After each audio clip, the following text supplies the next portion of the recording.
오늘 함께 봉독한 말씀 가지고 하나님 나라를 바라보는 눈이라는 제목으로 말씀의 은혜를 나누도록 하겠습니다.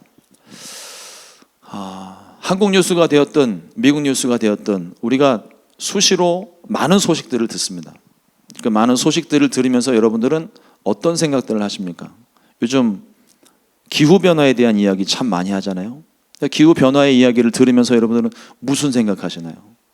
제가 기후변화에 대한 걸 좀 뉴스를 보려고 유튜브에 기후변화를 쳐가지고서 뉴스 몇 개를 봤더니 그 다음 날부터 뭐가 뜨기 시작했냐면 지구가 망한다는 기사들만 계속 나오는 거예요. 지구가 망할 것이고 또 거기에 연관 검색어로 뭐가 나타나냐면 수많은 예언 사역자들이 나오더라고요. 그래서 지구가 2025년에 어떻게 되고 대한민국이 어떻게 되고 일본이 어떻게 되고 미국이 어떻게 되고 수많은 것들이 이렇게 쭉 나오는데 순간 호기심이 발동이 돼가지고 볼 뻔했어요. 이걸 근데 제가 누르려고 하는 그 찰나의 순간에 이걸 누르면 더 많은 기사가 나오겠지? 이게 겁나는 거예요. 그래서 아예 그냥 누르지를 않고 제가 보고 싶었던 뉴스만 골라서 이렇게 보니까 제일 많이 나오는 게 서부 지금 산불과 가뭄 이야기, 또 동부의 홍수, 태풍 이야기, 지금 버지니아 쪽에 지금 태풍 올라와서 또 난리가 났었고요. 이런 기사들을 보면서 여러분들은 무슨 생각을 하십니까? 어떤 생각을 하지? 그냥 저기 사건이 났구나 이런 생각들을 하시나요? 조금 질문을 바꿔볼까요? 여러분들은 그것들을 보시면서 뉴스를 들으면서 어떤 것들이 보이세요?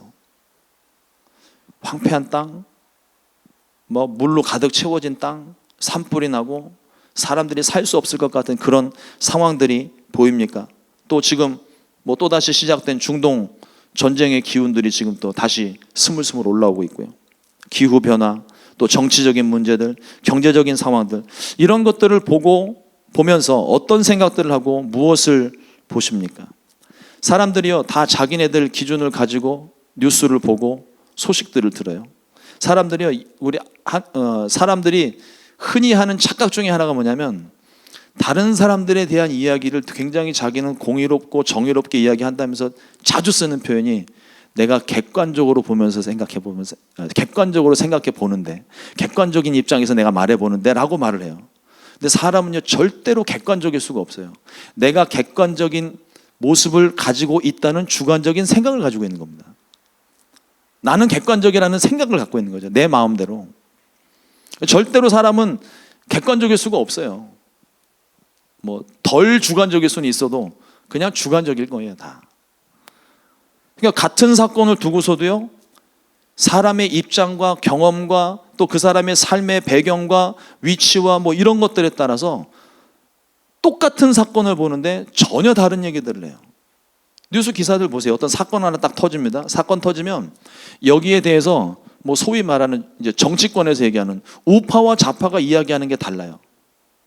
분명 진실은 하는데 전혀 다른 얘기들을 해요. 보는 관점이 틀려요. 어디에 포커스를 맞추느냐에 따라서 전혀 내용이 달라지는 겁니다. 하나의 사건을 두고도 전혀 다른 해석을 나타내는 거죠. 그러니까 그만큼 자기네들이 관심 갖는 거에 따라서 생각하는 것과 또 판단하는 기준이 다 다르다는 겁니다. 저 같은 경우는 오래전부터 설교를 해오던 사람이니까 이제는 무엇을 봐도 설교거리를 찾아요. 무슨 기후변화 사건이 나도 이걸 설교에 어떻게 적용을 할까? 정치권에 대한 이야기 나오면 또 어떻게 적용을 할까? 전쟁 난 거 어떻게 적용할까? 또 운전하고 다니면서도 사람들이 차선 지키는 거 안 지키는 거, 또 길거리에서 사람들이 다니고 있는 모든 모습들 다 사물을 보면서 항상 머릿속으로는 설교 생각하는 거예요. 그래서 제 핸드폰에는 메모장에 보면 얼마 전에도 확인을 해봤는데 메모가 한 2,700개가 있더라고요. 다 설교거리예요. 정리를 못해서 그냥 저장만 해놓고 지금 확인하지 마세요. 다 이걸 저장을 해놓고 지금 정리를 못하고 있는데 그때그때 필요한 거 키워드 찾아갖고 뽑아내서 설교 때 쓰고 또 하고 있는데 그냥 제가 관심을 갖는 게 늘 아침부터 저녁까지 설교 생각이니까 잠잘 때도 설교 생각하고 거의 뭐 하루에 한두 편 이상 설교를 하는 것 같아요.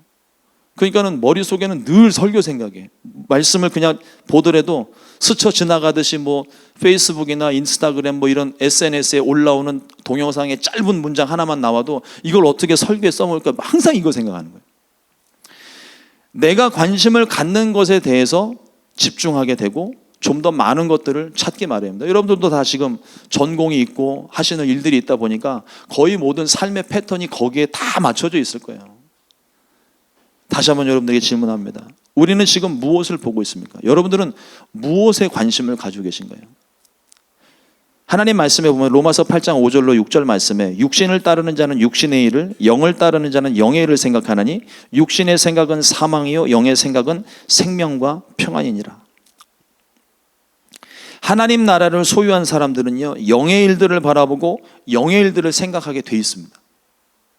그러나 내 안에 하나님 나라가 있지 않으면 하나님 나라의 일을 생각할 수가 없어요. 늘 먹는 문제, 무엇을 먹을까, 무엇을 마실까, 무엇을 입을까, 오늘은 어떤 일을 할까, 오늘 어떻게 즐길까, 항상 생각하는 게 그쪽에 맞춰져 있어요. 그러나 하나님 나라를 가지고 있는 사람은 이 마음속에 하나님 나라, 영의 일들을 생각한다는 거죠. 같은 사건을 두고도 똑같은 일상을 지내면서도 그 속에서 내가 어떻게 이 하나님 나라를 유지하며 살아갈 수 있을까, 내 믿음을 어떻게 지켜가며 살 수 있을까, 항상 그것을 고민합니다. 관심이 하나님 나라에 있기 때문에 그래요.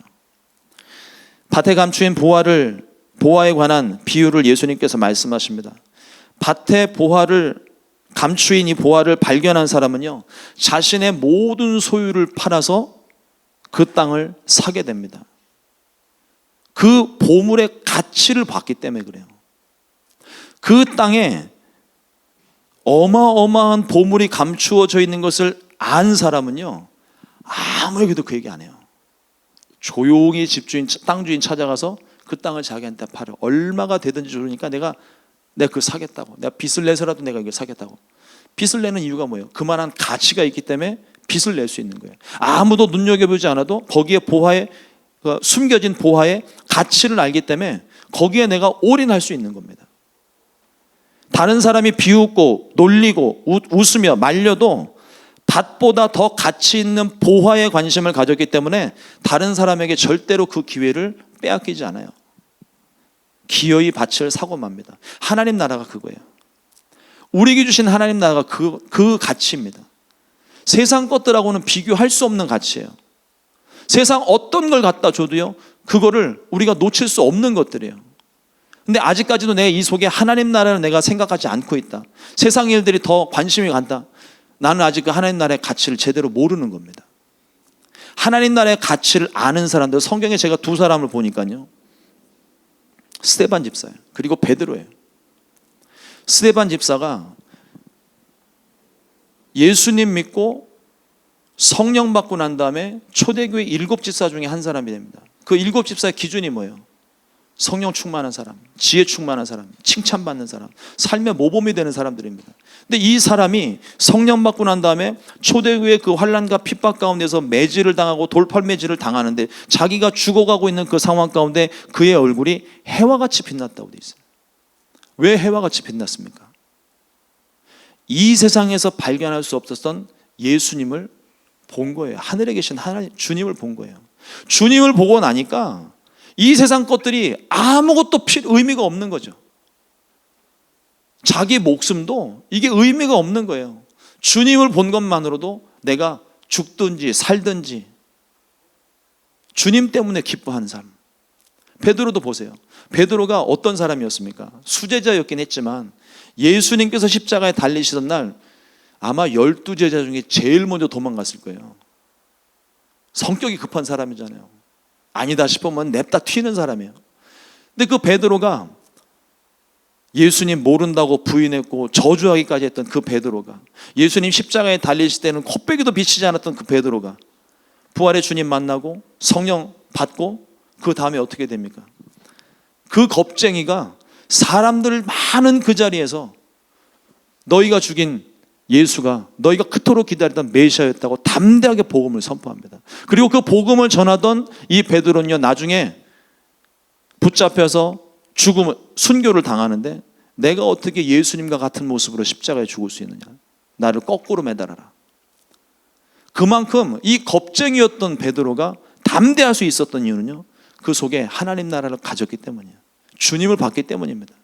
그 주님을 봤기 때문에 그 죽음조차도 아무 의미 없는 거예요. 고통스러운 거는 둘째 문제고, 이 세상의 모든 것들 누릴 수 있는 것뿐만 아니라 내가 당하는 모든 고난과 아픔조차도 그건 다 가치 없는 것이고 의미가 없는 겁니다. 주님 한 분이면 충분한 거예요. 하나님 나라를 소유한 사람의 행동이 이와 같습니다. 하나님 나라를 바라보는 사람은 하나님 나라를 제외한 이 세상 모든 것들을 배설물처럼 여기는 거예요. 사도 바울이 고백하지 않습니까? 남들이 발견하지 못한 하늘의 보화를 발견했기 때문입니다. 보았기 때문에 그래요. 확신이 있기 때문입니다. 이 세상 것들보다 훨씬 더 가치 있는 것이 진짜를 내가 만났다는 걸 아는 거예요. 여러분, 우리가 가지고 있는 것들이, 그러니까 내가 지금 만난 예수님이, 그리고 내 안에 소유한 이 하나님의 나라가 얼마나 가치 있는지 몰라요. 우리는 세상 가운데 살면서 자꾸만 눈에 보여지는 것들 때문에 세상과 내가 가지고 있는 것들을 자꾸 비교하기 쉬워요. 근데 여러분, 달란트의 비유를 한번 생각해 보십시오. 5달란트 받은 사람, 2달란트 받은 사람, 1달란트 받은 사람이 다 달라요. 그 말씀을 가만히 보면 주인이 종의 재능을 따라 5달란트, 2달란트, 1달란트를 맡긴 거예요. 그러니까 그 사람에게 맞는 달란트를 준 거예요. 그런데 5달란트 받은 사람, 2달란트 받은 사람은 성실히 일해서 5달란트, 2달란트 남기고 칭찬받았죠. 1달란트 받은 사람은 자기가 왜 1달란트짜리냐고 억울해합니다. 내가 왜 1달란트밖에 안 되는지. 그리고 주인을 오해하기 시작하죠. 이걸 가지고 남겨서 자기 배부르게 하려고 하는 거기 때문에 난 일 못하겠다고 그러고 땅에 묻어놨다가 아무것도 하지 않고 다시 원금을 돌려줘요. 그리고 이 악하고, 그 책망하시는 말씀인 거예요. 이 악하고 게으른 종아. 악한 것만이 중요한 게 아니라 게으른 종이래. 아무 일도 하지 않았기 때문에 그래요. 저는 그래서 이 말씀을 한번 거꾸로 생각을 해봤어요. 2가지를 생각해봤는데, 하나는 5달란트 받은 사람, 2달란트 받은 사람이 같은 모습을 가지고 있지만 1달란트 입장에서 봤을 때는 2달란트 받은 사람도 5달란트 받은 사람보다 상대적으로 덜 받았기 때문에 불평이 생길 수 있어요. 그런데 이 2달란트 받은 사람은 불평하지 않습니다. 나를 알기 때문에 내게 주신 것을 알고 주인의 마음을 알고 그 명령에 순종해서 2달란트에 충성했던 거예요. 그리고 또 한 가지는 이 1달란트 받은 사람은요, 제가 1달란트 받은 사람 입장에서 한번 역으로 한번 생각해 봤어요. 이 사람은 아무 일도 안 했지만 내가 1달란트 받은 거 그냥 하나님이 내 재능을 1달란트로 보셨구나. 그러면 내가 이 1달란트를 가지고 무엇을 할까, 어떻게 할까 고민하고 내가 그 1달란트를 가지고 열심히 일을 했을 것 같은 거예요. 그런데 우리가 열심히 일한다고 해서 다 좋은 결과만 나타나는 게 아니잖아요. 우리는 좋은 결과가 나타나길 바라지만 꼭 그렇지만은 않아요. 열심히 일을 했는데 갑자기 IMF 사태 터지고 서프라임 모기지 사태 터지면 가지고 있던 거 다 털리는 거잖아요. 열심히 일한 게 다 허무하게 무너지는 거고. 그럴 때는 어떻게 하겠습니까? 그러니까 이 1달란트 받은 사람이 열심히 내가 노력을 했는데 어떤 천재지변, 또 도저히 불가항력적으로 나타나는 어떤 그런 사건들 때문에 1달란트 원금마저 다 잃어버렸어도, 성실히 일한 것을 주인이 안다면 잃어버렸어도 저는 제 개인적인 생각입니다. 5달란트, 2달란트 받은 사람과 같은 칭찬을 받았을 것 같아요. 그런데 이 1달란트 받은 사람은 주인의 나를 평가한 것 자체에 대한 불평과 원망이기 때문에 내게 맡겨준 1달란트, 여러분 1달란트 자체가요 가지고 있는 가치가 굉장한 겁니다. 1달란트가 그냥 숫자적으로 5, 2, 1 얘기하는 것 같지만 이 1달란트는요 어마무시한 금액이에요. 근데 그 금액을 내게 맡겨놓고 그걸 가지고 뭐 쉽게 말하면 사업 자금을 지원해 준 거예요. 그러면 그걸 가지고 내가 할 수 있는 일들, 뭐 내가 그걸 가지고 뭐, 왜 우리 옛날 이소부화 같은 데 보면 그런 거 있잖아요. 뭐 찢어지게 가난한 며느리가 가족들을 먹여 살리기 위해서 쌀을 가지고 이걸 가지고 팔아가지고서 또 뭘 더 불려가지고 그래서 가족들을 다 먹여 살렸다는 아주 옛날 옛적 얘기가 있습니다. 저도 너무 오래돼가지고 나도 기억이 잘 안 나요. 근데 그런 예화가 있어요. 근데 이 한 달란트 받은 사람이 그걸 가지고 또 다른 어떤 이걸 다운페이를 해가지고 더 많은 돈을 대출을 받아서 더 많은 사업을 할 수도 있는 거 아닙니까? 할 수 있는 방법을 찾으려고 한다면 얼마든지 할 수 있어요. 내가 할 수 있는 일 다 할 수 있습니다. 근데 이 한 달란트 받은 사람은 아무것도 하지 않은 거예요. 책망받은 게 남기지 않아서 책망받은 게 아니라 일을 하지 않았기 때문에 책망받은 겁니다. 우리가 그걸 분명히 알아야 돼요. 내게 맡겨주신 것, 내게 허락하신 것, 내게 주신 재능도 좋고 물질도 좋고 뭐 학식도 좋고 어쨌든 내게 맡겨주신 그것을 가지고 내가 충성되이 순종한다면, 어제도 말씀드렸지만 결과가 중요한 게 아니에요. 하나님이 우리에게 요구하시는 결과가 아니라 순종입니다. 그리고 그 재능과 능력에 따라 맡기신 재능이기 때문에 그걸 가지고 내가 순종을 하게 되면 나쁜 결과가 나타날 수가 없는 거예요. 사실은 또 뭐 아까처럼 뭐 천재지변적인 사건들이 일어나가지고 어떤 예기치 못한 일을 만나서 잃어버린다 할지라도 우리가 믿는 하나님 또 있잖아요. 우리가 가장 좋아하는 말씀, 모든 것을 합력하여 선으로 바꾸신 하나님. 마침내 결과를 하나님이 더 좋은 방법으로 바꾸실 수 있으니까 우리 그 믿음이 있고 기대가 있으니까 실패를 두려워하는 게 아니라 내가 하나님 말씀에 순종하지 않은 것을 두려워할 수 있어야 돼요. 하나님 말씀에 순종하시기를 주님의 이름으로 축복합니다. 여러분, 예전에 한국 TV 방송에서 그런 실험을 한번, 다큐멘터리였었는데 그런 실험을 한번 한 적이 있습니다. 몽골 사람들이 세상에서 눈이 제일 좋대요. 평균 시력이 5.0, 뭐 그때 실험에 참가한 사람 눈이 6.0이에요. 저는 지금 나이가 들어갖고 노안도 오고 뭐 이걸 다초점을 써도 이제는 도무지 감당이 안 되는 상황이 돼버렸는데 그냥 그 시력 자체가 부러울 뿐입니다. 어쨌든 이 5.0, 6.0 되는 사람을 놓고 테스트를 했는데 어떤 테스트를 했냐면 100m 앞에다가 글자를 세워놓고 그걸 읽게 하는 거예요. 신문을 보게 하는 거죠. 읽었어요. 그 다음에 300m, 그 다음에 600m 다 보더라고요. 무슨 독수리 눈도 아니고.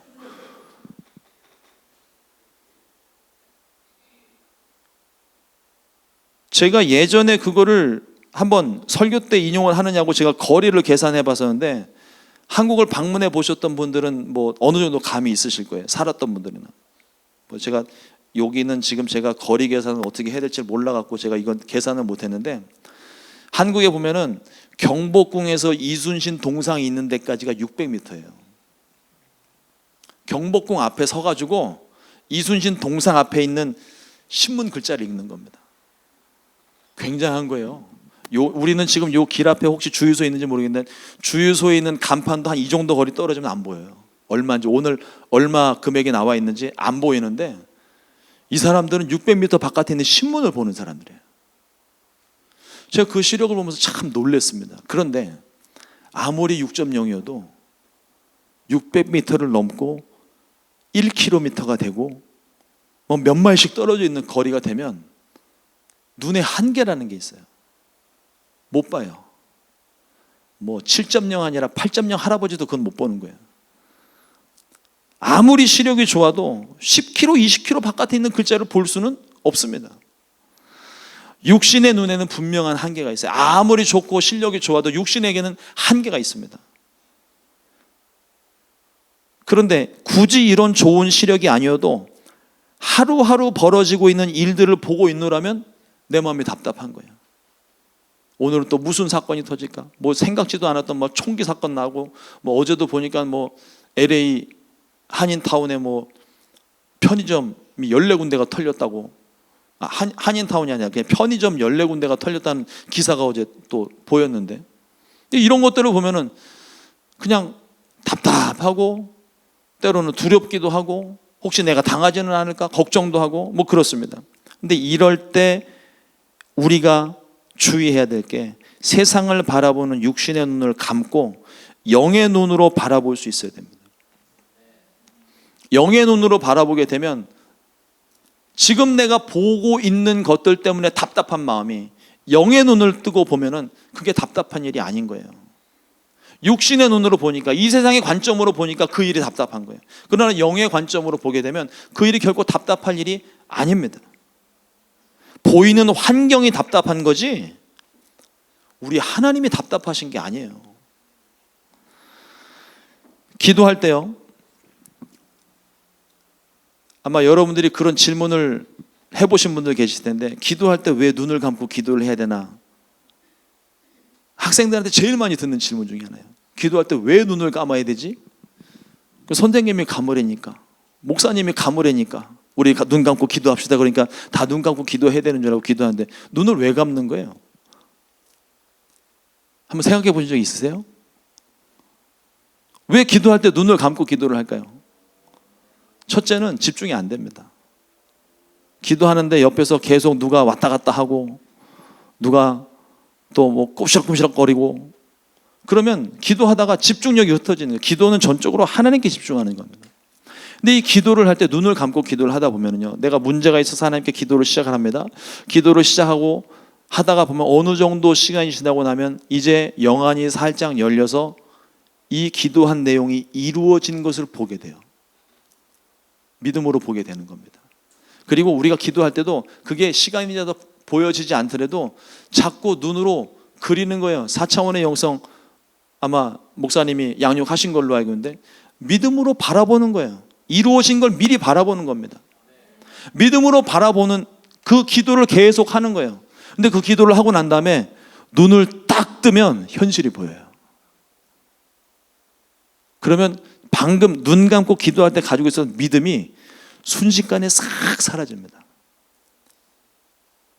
여러분들은 하나님 앞에 기도할 때 어떤 마음으로 기도하시겠어요? 우리 큰빛은혜 교회는 제가 어저께 경험해 본 바에 의하면 기도할 때 정말 믿음을 가지고 확신을 가지고 기도하시는 분 같아요.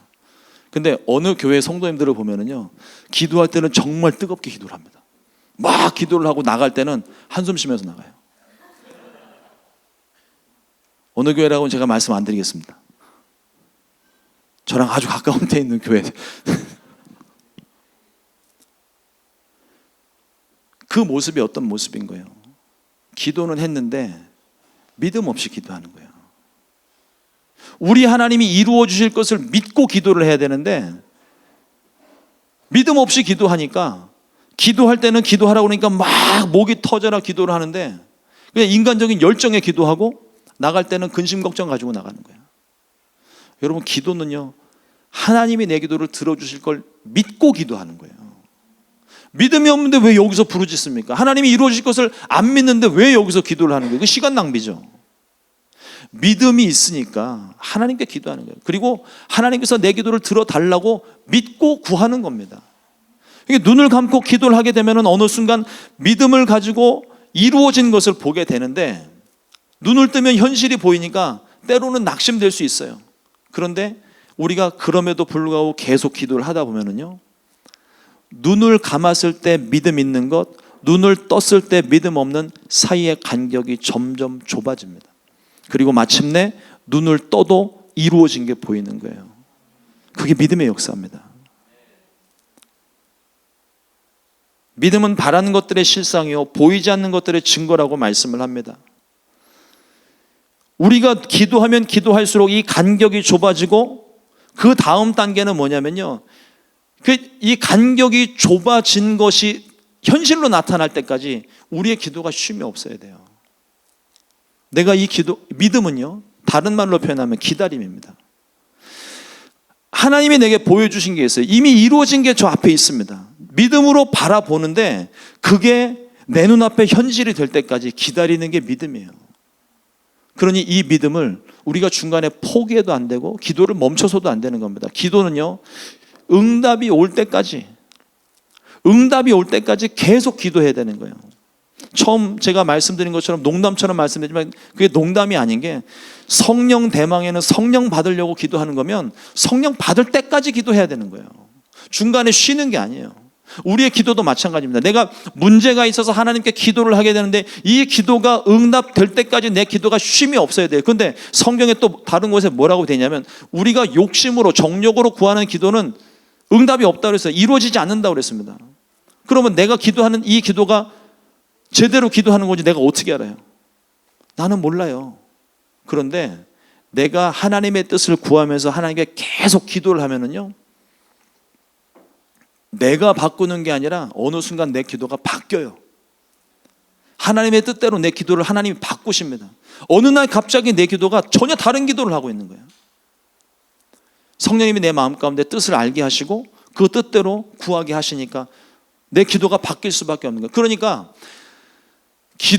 우리가 기도를 쉬지 말아야 되는 건 기도의 응답이 올 때까지 나는 기도를 해야 되는 거고, 내 기도가 잘못됐을지라도 내가 계속 기도를 하면 하나님이 그 기도를 바꾸어 주시니까 우리는 기도를 쉴 수가 없는 거예요. 믿음을 가지고 기도할 수 있게 되시기를 주님의 이름으로 축원합니다. 하나님께서 행하실 일을 우리가 기대하면 우리 마음에 평안함이 임해요. 그게 기도고 그게 응답인 것입니다. 문제를 놓고 우리가 기도하면은요, 놀라운 일들을 경험을 합니다. 환경의 문제를 앞에 두고 아무 일도 할 수 없을 때 사람마다 시간의 차이는 있겠지만 대부분 기도를 시작을 합니다. 이 순간 기도는 항복의 기도예요. 내가 할 수 있는 거 다 해봤고, 하나님 내가 지금 할 수 있는 게 아무것도 없고, 하나님 내가 이 문제 해결 못합니다. 하나님 해결해 주십시오. 그리고 하나님께 손 들고 나와서 기도를 하는 거죠. 이제 주님밖에 없습니다. 주님 응답해 주시옵소서. 그러고 기도를 하다 보면 하나님의 응답이 임해요. 어제도 잠깐 말씀 나눴지만 오늘 또 처음 오신 분들을 위해서 한 번 더 설명을 드릴게요. 문제가 있어서 기도원에 올라가서 기도를 해요. 금식을 하며 기도를 합니다. 근데 기도를 하다가 하나님이 내게 응답을 주세요. 응답받고 내려와가지고 현실을 보면 문제가 해결됐으면 참 좋겠는데 그런 경우도 있지만 그렇지 않을 때도 많아요. 아무 일도 일어나질 않습니다. 그런데 기도를 하기 전에, 응답 받기 전에는 이 문제 때문에 내가 너무 죽을 만큼 힘들었는데 응답 받고 나면 문제가 해결되지 않아도 내 마음이 편안해요. 두려움이 없어요. 왜 그렇습니까? 하나님이 응답하셨기 때문에 그래요. 하나님 내 마음에 내 기도를 내가 들었다, 내가 응답할 것이다, 약속의 말씀을 받으니까 이 마음이 모든 두려움이 떠나가는 겁니다. 문제가 하나도 해결되지 않았는데 마음이 편안한 거예요. 불안하지가 않습니다. 하나님의 응답을 받았기 때문에. 그 응답이 뭐냐면 내 마음 가운데 임하신 하나님의 나라예요. 하나님이 나와 함께 하시는 거예요. 하나님의 통치가 여기 일어나는 겁니다. 그러니 하나님의 통치가 있는데 세상 것들로 내가 두려워하는 게 하나님께는 반란인 거예요. 불순종입니다. 하나님이 내게 말씀하시고 내가 너를 지키겠다, 내가 너를 인도하겠다, 내가 너를 먹일 것이다, 내가 너를 살릴 것이다, 책임질 것이다, 수없는 약속의 말씀이 이 성경 말씀에 있는데 이 약속의 말씀을 우리가 믿지 못하니까 이 속에서 하나님 나라를 구하지도 못하고, 구하지 못하니 경험도 못하는 거죠. 육신의 눈으로는 여전히 문제를 보겠지만 영의 눈으로는 하나님을 바라보니까 두려움이 사라지고 나를 구원하신 주님만 보이는 거예요. 우리가 좋아하는 찬송가 가사 중에 그 찬양 있잖아요. 오늘 찬양을 드렸네요. 오늘 여러모로 하나님께서 참 특별한 일을 행하시는 것 같습니다. 주 안에 기쁨 누림으로 마음의 풍랑이 잔잔하니 세상과 나는 간 곳 없고 구속한 주만 보이도다. 뭐가 보여요? 구속한 주님만 보이는 거예요. 세상과 나는 근심투성이에요. 그런데 그 근심투성이 중에 하나님 나라를 내가 임하니까, 하나님 나라가 내 속에 임하고 말씀이 임하니까, 성령이 임하니까 내 속에서는요, 이 문제가 이제 문제가 안 되는 거예요. 내 속에서 구속한 주님만 보이는 거죠. 나를 도우실 하나님, 나를 인도하시고 이 문제를 해결해 주실 주님만 보게 되는 거예요. 우리의 눈이 주님에게 집중될 때 그때 기적이 일어나는 겁니다. 이것이 하나님 나라를 소유한 자들의 간증이고 찬송이고 고백이며 응답인 줄 믿습니다.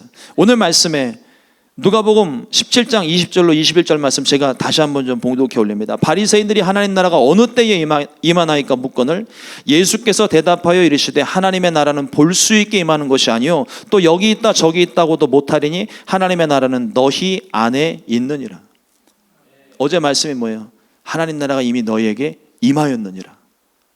하나님의 나라가 이미 너희 안에 있느니라 말씀하고 있잖아요. 바리새인들은요, 환경을 보면서 어느 때에 어디에 하나님의 나라가 임할지를 예수님께 묻습니다. 그러나 예수님은 하나님의 나라가 보이게 임하는 것이 아니고 보이지 않게 임한다고 말씀을 하십니다. 하나님의 본체이신 예수님이 이미 그들 앞에 있는데도 불구하고 하나님의 나라가 어디에 언제 임하냐고 묻는 이 사람들, 뭐가 문제예요? 눈이 가리워진 거예요. 하나님 나라 실체이신 예수님을 그 앞에 두고서 하나님 나라를 찾는 게 어디 있어요? 큰빛 은혜교회를 찾으려고 요 문 앞에 와가지고 큰빛 은혜교회 어딨냐고 묻는 거하고 똑같아요. 눈앞에 두고도 깨닫지를 못하는 거죠. 영의 눈이 아직 열리지 않아서 주님을 앞에 두고도 깨닫지를 못하는 것입니다. 육의 눈을 감고 영의 눈으로 바라볼 수 있게 되기를 주님의 이름으로 축원합니다. 우리의 눈은 환경을 보는 눈이 아니에요. 문제를 보는 눈이 아닙니다. 어떤 사람들은 되게 명석하고 또 분석적인 사람이 있어요. 제가 그 사람 중에 한 사람인데 딱 어떤 사건을 보게 되면은 기승전결 뭐가 문제고 뭐가 어떻게 되고 이걸 어떻게 해결해야 되는지가 후룩 보이는 사람이 있어요.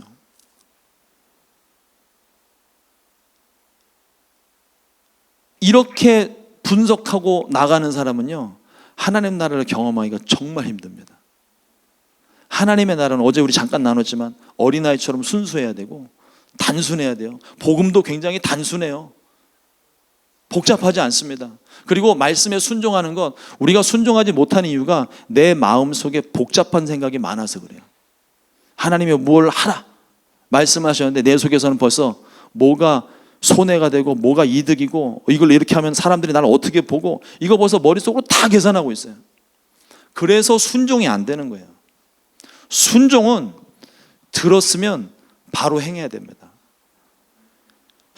말씀을 듣고 순종하기까지 시간이 오래 가면 갈수록 불순종할 확률이 훨씬 높아요. 생각이 깊어지면 순종하기 어렵습니다. 그냥 들으면 단순하게 바로 행하는 거예요.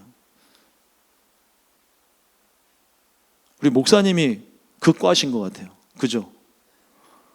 우리 목사님이 곁에서 제가 한 이틀 정도 이렇게 뵈니까 마음속에 하나님이 주시는 생각이 있으면 바로바로 찌르시더라고요. 제가 그게 잘 안 되거든요.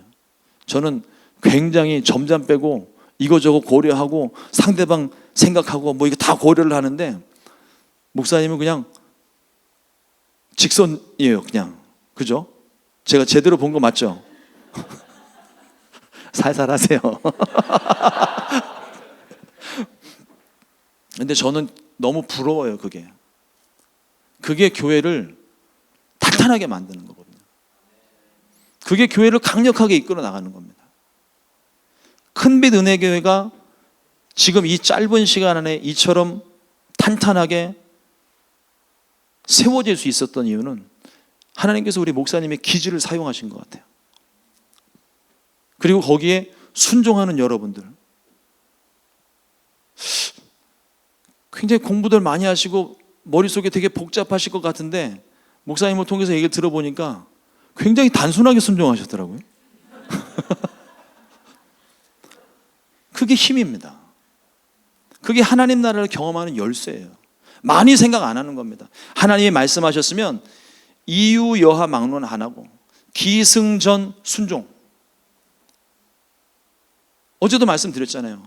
이걸 놓고 내가 묻고 따지고 이유 아무리 해봐야 하나님 말씀하신 거는요, 순종 아니고는 답이 없어요. 하나님 말씀하십니다. 말씀하셨는데 내가 그 말씀을 들었는데 순종 안 하고 버텨보세요. 그러고 보신 적 있으세요? 저는 많이 해봤어요. 제가 우리 목사님하고는 잠깐 얘기를 했었는데 달라스에서 11년 사역하다가 하루아침에 시카고 가라고 그러니까, 이건 뭐 저희 시카고 성도님들도 다 아시는 내용이에요. 시카고 가라고 그러니까 근심 걱정이 이만저만이 아닌 거예요. 일단 11년 살았으니까 거기는 고향 같은 곳이고 너무 익숙한 곳이고, 그리고 교회가 이제 막 어려운 시기를 지나서 좀 젊은 사람들 조금 모이기 시작하고 북적북적 되려고 막 꿈틀거리는 그 타이밍에 갑자기 하나님이 시카고로 가라고 명령을 내리신 거예요.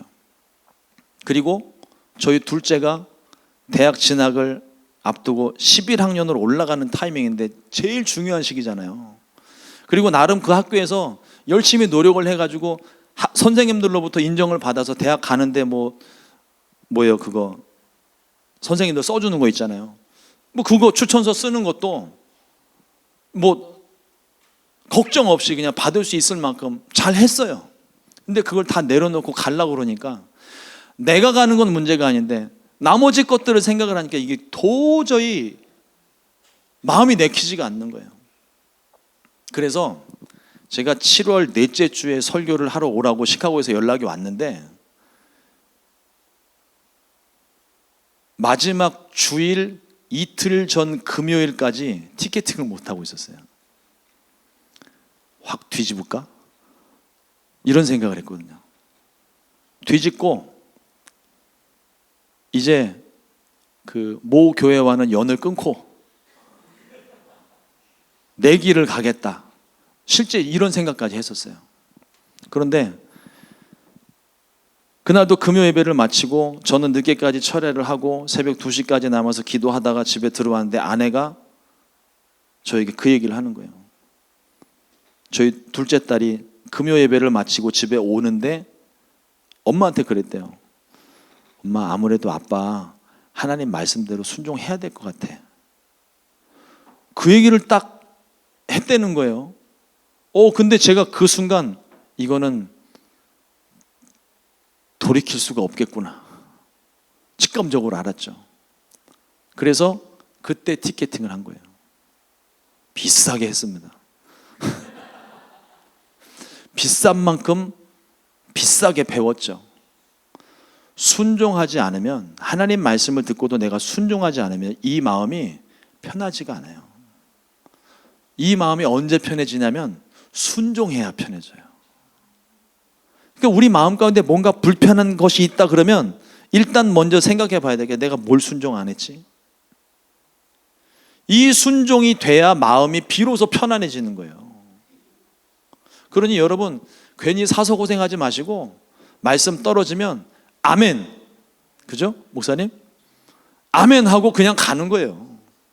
그러면 그 다음은 하나님이 책임지시는 겁니다.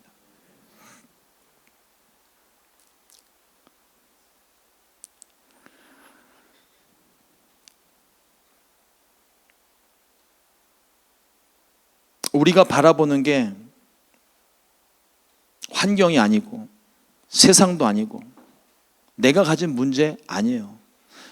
어제 말씀드렸지만 문제는요, 내가 해결할 수 없기 때문에 문제인 거예요. 근데 그걸 우리는 계속 쳐다보고 있어요. 그러니 마음에 근심 염려만 생기는 거예요. 그럴 때는 차라리 눈을 감고 하나님께 기도를 하십시오. 하나님, 내 눈을 열어주십시오. 하나님이 이것을 통해서 무엇을 내게 말씀하실 건지 내게 보여주십시오. 내가 눈을 감고 하나님의 일을 보겠습니다. 우리가 그렇게 기도하면요, 하나님이 어떤 때는 보여주세요, 진짜로. 그리고 장차 하나님이 어떤 일들을 계획하실 것인지 꿈으로, 말씀으로, 또 환상으로 하나님 보여주세요. 그러면 그때 이제 내가 비로소 깨닫게 되는 거죠. 근데 다시 말씀드리지만 깨달아지지 않아도, 이해되지 않아도 그냥 하나님 말씀이면 그냥 순종하는 거예요. 우리가 세상을 보는 것이 아니라 하나님 나라를 바라봐야 될 줄로 믿습니다. 하나님은 영이시기 때문에 어느 때고 하나님을 본 사람이 없지만 우리 안에 성령을 주시고 하나님 나라를 주심으로 영으로 볼 수 있게 하셨습니다. 우리는 지금 무엇을 보고 있습니까? 주님 오실 날이 점점 다가오고 있어요. 어제보다는 오늘 하루 더 가까워졌고요. 작년보다는 올해 1년 더 가까워진 거예요. 주님 오실 날은 점점 다가오는데 우리는 지금 무엇을 보고 있습니까? 다시 오실 주님을 보고 있어야 되는 우리의 눈이 지금 너무 세상에 있지 않는가요? 너무 내 안에 머물러 있지 않습니까? 다시금 우리의 눈을 들어 주님을 바라봐야 되는 거예요. 찬양으로 우리 고백했잖아요. 내 마음에 눈을 열어주소서. 주님만 보기 원합니다. 하나님 바라보시고 기도하십시오. 성령께서 우리의 눈을 열어주시고 반드시 보게 하실 줄로 믿습니다.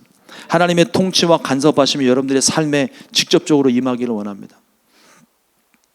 저는 어른이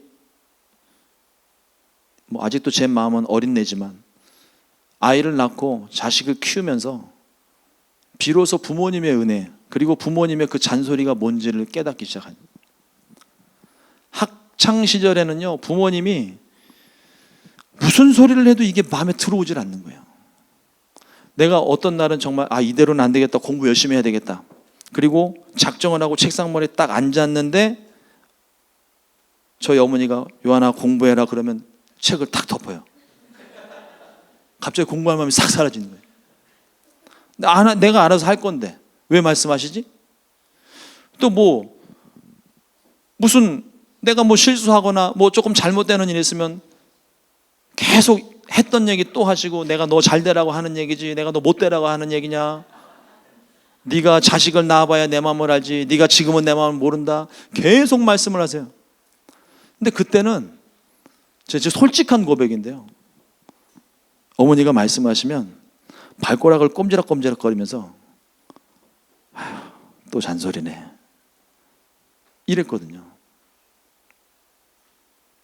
제가 저희 아들을 보면서 조금 잔소리를 좀 했는데 제 아들놈도 발가락을 꼬물꼬물하고 있더라고요. 속으로 무슨 생각을 했을지가 생각이 되니까 화가 더 나는 거예요. 근데 그 아이를 보면서 비로소 알게 되는 거예요. 내가 지금 이 잔소리를 하는 게 우리 어머님이 나한테 하셨던 얘기예요. 들었던 얘기를 내가 또 앵무새처럼 반복을 하고 있는 거야. 그러면서 드는 생각이, 내 아들놈도 내가 하는 잔소리 못 알아듣겠지. 그리고 한 번을 더 생각합니다. 하나님이 나에게 맨날 잔소리를 하고 계신 거예요. 근데 나는 그 얘기를 못 들어요. 하나님이 아무리 이거 해라 저거 해라 얘기를 해도 우리 마음속에는 내가 관심 갖는 거 아니면 하나님이 말씀하셔도 좀처럼 움직이질 않아요. 내가 어떡하죠? 내가 하나님이 돼볼 수도 없는 거고. 그러니까 이 잔소리가 얼마나 소중한지 내가 어른이 돼서 깨달았는데, 이 잔소리는요, 하나님의 잔소리는 내가 순종을 해야 비로소 그 의미를 알 수 있는 거예요. 그래야 깨달을 수 있는 거예요. 하나님은 우리에게 일방적으로 말씀하십니다. 이거 해라 저거 해라, 이건 하지 말아라 저건 하지 말아라. 근데 내가 세상에 관심이 있을 때는요, 내가 하는 걸 다 막는 것 같으니까 그냥 삐뚤어 나가고 싶은 거예요.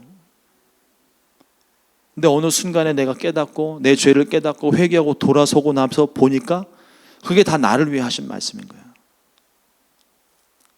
그 말씀을 우리가 거저 들을 수 없는 것들입니다. 나를 살리는 말씀이에요. 내게 필요한 말씀이에요.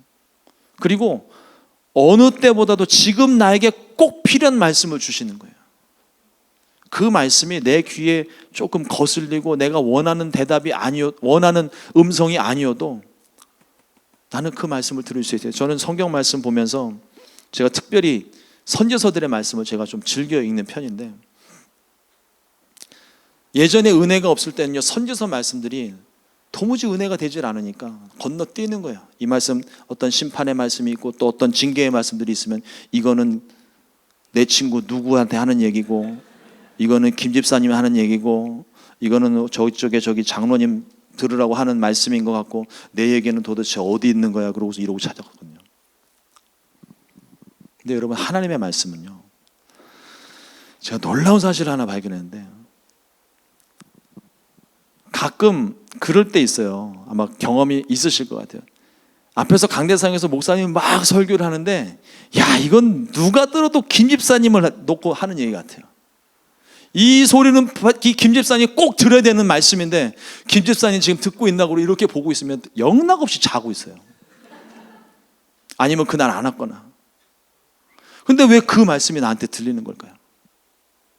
유독 그 말씀이 왜 내 귀에 들리는 걸까요? 나 들으라고 하시는 소리예요. 그 말씀은, 내 귀에 들리는 말씀은 나 들으라고 하시는 말씀이에요.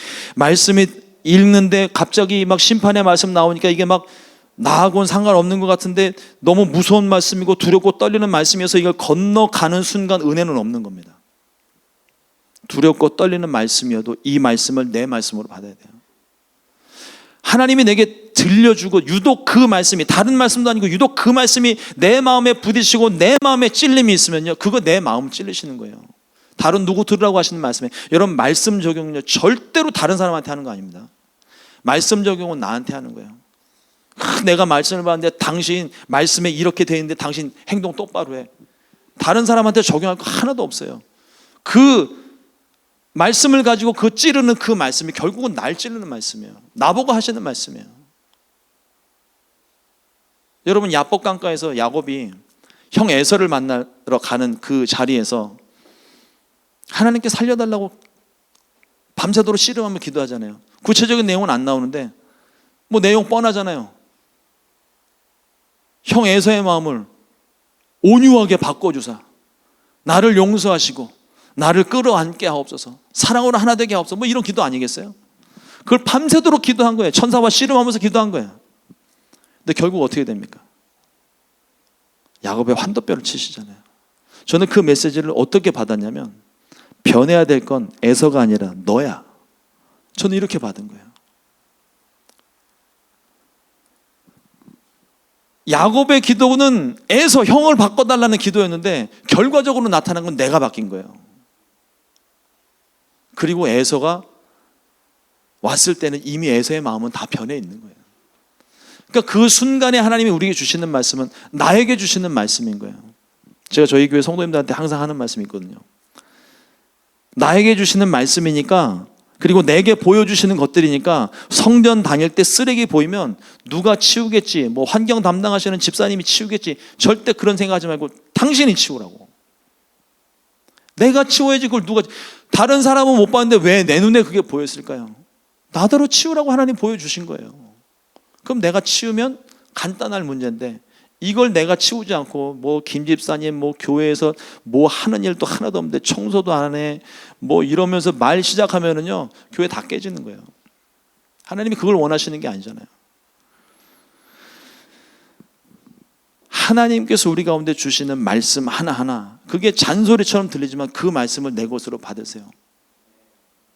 성경에 베드로가 성령 충만한 가운데 베드로가 말씀을 선포했을 때 그 백성, 그 듣는 사람들의 마음이 어땠습니까? 찔림이 있다고 했어요. 이 찔림이 있을 때 반응이 둘로 나뉩니다. 한 부류는 우리가 어이할고, 그때 베드로가 주 예수를 믿으라, 그러면 너와 내 집이 구원을 얻으리라, 필요한 말씀을 전해주잖아요. 내가 찔리니까, 아프니까, 내가 어떻게 해야 될지 모르니까 하나님께 물으면 하나님이 내게 필요한 것들을 주세요. 말씀을 주세요. 환경을 변화시켜 주세요. 그런데 마음에 찔린 사람들 중에 일부는 그 자리를 박차고 나가서 성질을 내면서 나가서 제자들을 죽이려고 모의하기 시작합니다. 여러분들은 어떤 분들이십니까? 마음에 찔림이 있을 때 내가 그 자리를 피합니까? 아니면 그 찔림을 가지고 하나님 앞에 엎드려서 하나님의 뜻을 구합니까? 우리가 구해야 될 것은 하나님의 뜻이에요. 하나님께 물어서 하나님께서 내게 말씀하시는 것, 이게 내가 잔소리처럼 들리고 내가 지금은 당장 어떻게 하지도 못할 것 같은데, 결과가 어떻게 될 것 같은데 고민하지 말고 그냥 순종하세요. 젊은 애들 말로 그런 말 있잖아요. 닥치고 순종해라. 하나님 앞에서는 그냥 입 다물고 순종하는 거예요. 그냥 성경의 모든 위인들이 다 똑같습니다. 하나님이 말씀하시면 그냥 순종하는 거예요. 요나 보세요. 순종 안 했잖아요. 정반대로 갑니다. 그래서 물고기 밥 돼가지고 결국은 하나님이 원하시는 자리에 서게 돼요. 아무리 돌아가도요 결국 하나님이 원하시는 대로 다 하는 겁니다. 여러분들의 인생 돌아보세요. 짧은 인생이지만 여러분 돌아봤을 때 내가 원하는 대로 다 되던가요? 내가 원하는 대로, 저는 제가 살아온 인생 보니까 내가 원하는 대로 했다고 생각하고 지금까지 왔는데, 지금 와서 돌아보니까 내가 원하는 건 하나도 안 되고 다 하나님 원하시는 대로 했더라고요. 그래서 아예 그냥 생각을 접었어요. 마음대로 하십시오 하나님.